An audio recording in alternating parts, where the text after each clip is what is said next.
Halo, Assalamualaikum warahmatullahi wabarakatuh. Perkenalkan, nama saya Rizky Fadlia Nurasana dengan NIM I1A220018.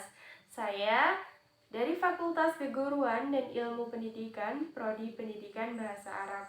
Kali ini saya akan menjelaskan hukum adat dalam sistem hukum yang ada di Indonesia. Yuk, simak! Nah, adat itu mempunyai arti yang sama, yaitu sebagai suatu rangkaian norma yang mengatur tingkah laku dan perbuatan dalam hidup bermasyarakat dengan tujuan terciptanya suatu ketertiban dalam bermasyarakat.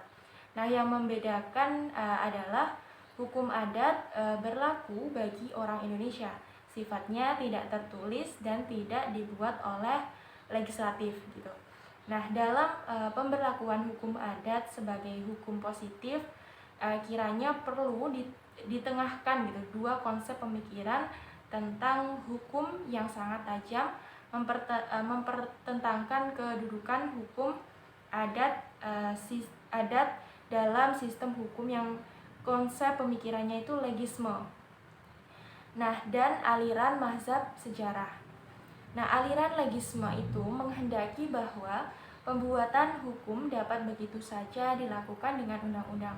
Sedangkan aliran sejarah lebih menentang penyamaan hukum dengan undang-undang sebab hukum tidak memungkinkan dibuat melainkan harus tumbuh dari kesadaran hukum bermasyarakat.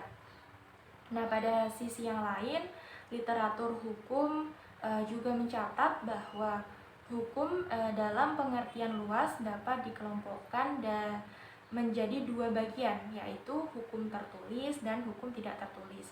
Nah, hukum adat yang termasuk dalam kelompok kedua akan tetapi menjadi permasalahan tidak ada satu pasal pun dalam batang tubuh Undang-Undang Dasar 1945 yang mengatur kedudukan hukum tidak tertulis. Malah pasal-pasal dalam batang tubuh Undang-Undang 1945 itu banyak yang memerintahkan ketentuan pasalnya untuk diatur lebih lanjut dengan undang-undang. Nah, perintah pengaturan lebih lanjut ketentuan pasal dalam Undang-Undang 1945 ke dalam undang-undang mengandung makna bahwa negara Indonesia itu lebih mengutamakan hukum yang tertulis daripada hukum yang tidak tertulis. Nah, pengakuan terhadap hukum tidak tertulis dahulu hanya dijelaskan atau dicantumkan dalam penjelasan umum Undang-Undang Dasar 1945 yang menyebutkan bahwa Undang-Undang Dasar ialah hukum dasar yang tertulis, sedang di sampingnya Undang-Undang Dasar itu berlaku juga hukum dasar yang tidak tertulis. Ialah aturan dasar yang timbul dan terpelihara dalam praktik penyelenggaraan negara meskipun tidak tertulis. Nah, dalam pasal 18 ayat 2 amandemen Undang-Undang 1945 menyebutkan bahwa negara mengakui dan menghormati kesatuan-kesatuan masyarakat di dalam hukum adat beserta hak-hak tradisionalnya sepanjang masa hidup dan sesuai perkembangan masyarakat dan prinsip negara kesatuan Republik Indonesia.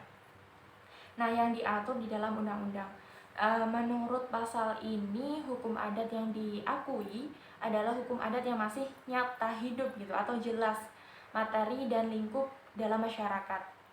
Nah, sedangkan ketentuan pasal 18B ayat 2 di atas dapat kita pahami bahwa Undang-Undang 1945 lebih mengutamakan hukum yang tertulis daripada yang tidak tertulis gitu.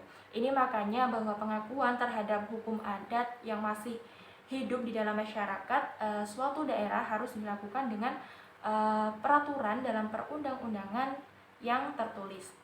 Nah, dapat disimpulkan dari yang telah saya uraikan tadi, ada beberapa kesimpulan yang bisa kita petik gitu. Yang pertama, kedudukan hukum adat dalam sistem hukum itu sama dengan kedudukan hukum pada umumnya. Yang membedakan hanya adalah hukum adat hanya berlaku untuk orang Indonesia dan sifatnya hanya tidak tertulis begitu.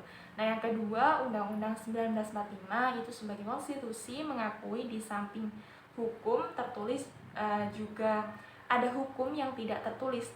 Nah, hukum adat merupakan hukum yang tidak tertulis. Nah, yang ketiga, Undang-Undang 1945 lebih mengutamakan hukum yang tertulis dibandingkan hukum yang tidak tertulis, dan lebih melibatkan